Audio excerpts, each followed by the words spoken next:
The kids are like, what the fuck are they doing? Yeah, right? Hey, I gotta ask you a question. Do I make you Randy, baby? Oh, baby, behave. Yeah, baby! You'll never guess what we're talking about today. We are talking about Awesome Powers. Not Austin Powers. You heard it right. Awesome Powers. This is an insert set that comes out of 2000 Ionix Baseball. I was turned on to this thing by my buddy Josh, who, shout out Josh, sent me this card, and I was like, this thing is right up our alley. This Ionix Baseball is a set that was all about science. It was like atoms and science and measurements. All that reflects. And they put this groovy card in the set that makes no sense amongst the rest of the set. But I'm not complaining because it's gorgeous. It's absolutely gorgeous. It's not even super duper rare. It had a pull rate of 1 in every 23 packs, which is like once a box. And it's got a great checklist. You got Chipper Jones, Piazza, Sosa, Canseco, Griffey, of course. Like, you got to go check this checklist out. How much did that set us back? I'm going to be honest.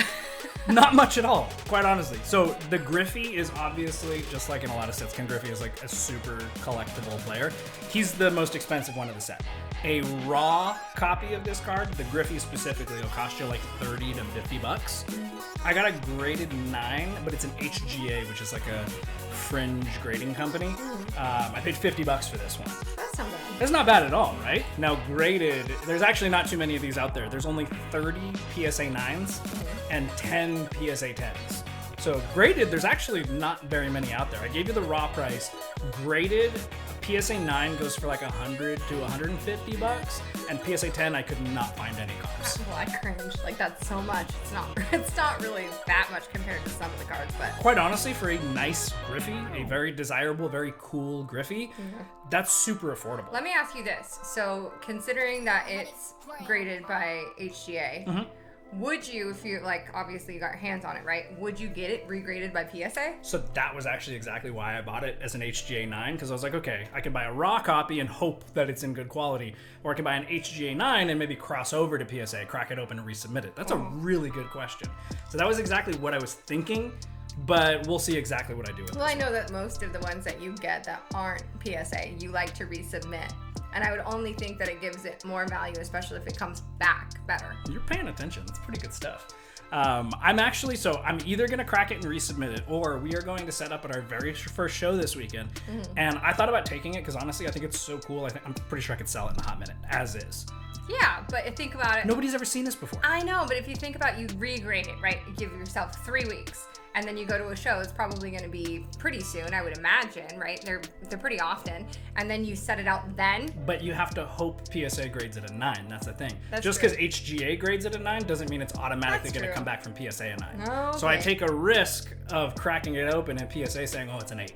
Yeah. And then I have a little bit of an issue because an 8 is then your $50 is valid. exactly pretty much and that's actually true. So we haven't talked about this, but 9s are near mint. Yeah. 10s are mint. You've explained this to me. 8 is basically the same as a raw copy. Like if it grades 8, it might as well not be graded. So that's why there's a little bit of risk cracking it open. It might sell as is, not bad. Okay. So I've seen and we've talked about the whole Awesome Powers thing. Tell me about the rest of the set, because when I looked at it, it made absolutely no sense to It me. doesn't make any sense. It's this groovy 70s insert in the middle of science project for the rest of the set. Like you have Shockwave, which is this is the most common insert out of the set. It's this sonic boom earthquake thing. It's pretty, but it's not really special at all. No.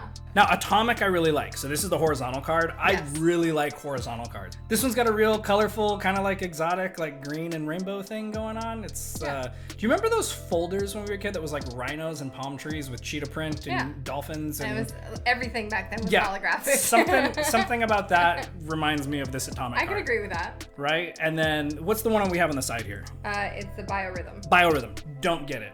Not a super attractive card. Not very cool. I agree. We'll just I will move agree. right on past that. Now, the ones that I didn't get physical copies of, we had Pyrotechnics, which I showed you. Yes. It's this like fire hazard sign looking Yes. one. What do you think about that one? I really liked that one. I liked it more so. I thought the border was a little weird. But It's the hazard sign thing. Yeah. Which I get that, but I loved the inside of it, like the It's pops got the of hollow, color, yeah. and then like It's orange but hollow. yes, And I loved like the silhouette around the player, like just the whole thing. But the player was isolated on the orange background. Yeah, it was super cool. See, like for that one, I feel like that makes more sense with this. I didn't get it, quite honestly. It's not my favorite card. Really? No, hated it. I thought it was boring. Okay. Okay. But that's just what it is, right? We all collect our own thing.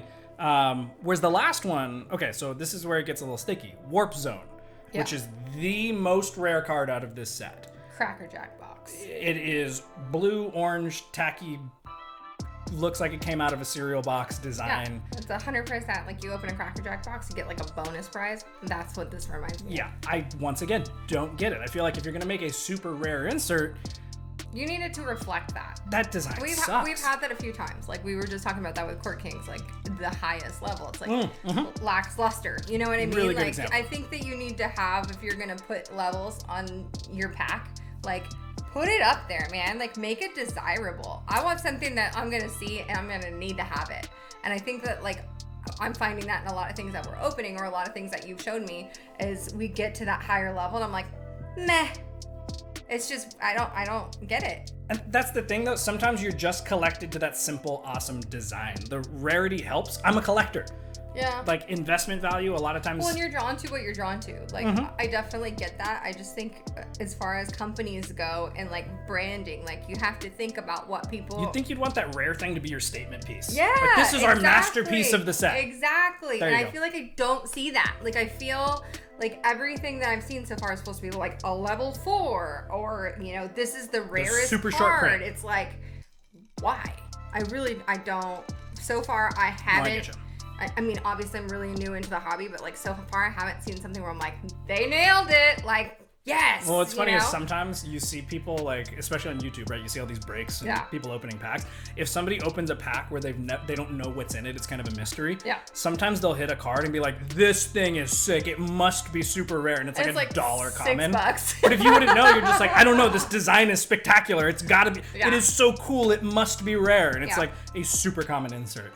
And then you sometimes skip over the thing that is super duper rare because it was underwhelming. But then, like, so in my mind, I feel like I always go back to this. Why, when you have a set like this, like obviously you don't know the first time you buy it, you open it, whatever. But if you have a set like this, why wouldn't you just go out and buy the one card you want? You know what I mean? Like it comes out, you wait a couple weeks, everybody opens it, and why not buy? Well, that's the easy thing. When you can just buy the common card, Yeah. that's going to be affordable. Yeah. Buying So you think. the Warp Zone is going to be a little bit tougher to get. But here's the kicker. So Ionix, they did for basketball and for football, similar set, that whole same sciencey thing. Awesome Powers is in basketball, but not football. But in basketball, they did more of a double. It's not groovy like this. It's 007 kind of. I remember when you showed me. It's almost like the whole gun down the bullet. That was like the barrel whole thing. fruit roll-up thing that I was talking about. Or like a But the disco fruit ball. roll-up. So Warp Zone in baseball, super underwhelming. In basketball, it's got that fruit roll-up thing you were talking about, the disco ball fruit roll-up.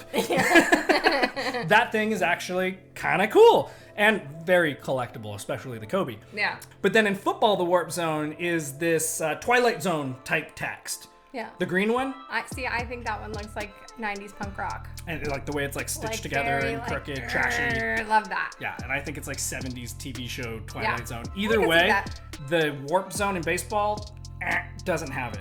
Baseball or basketball and football, I'm definitely a fan. Yeah, totally. So that's Ionix Baseball. I think it's an awesome set.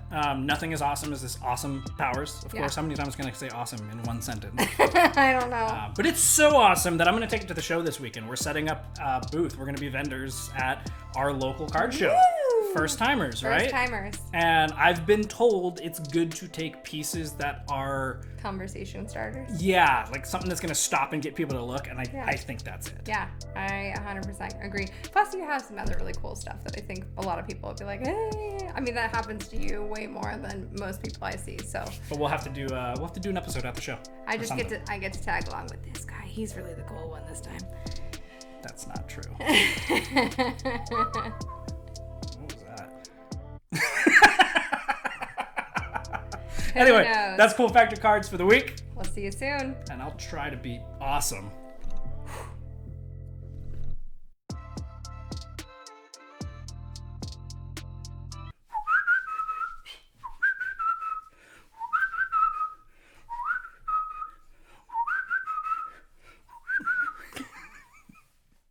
Does that work? We suck.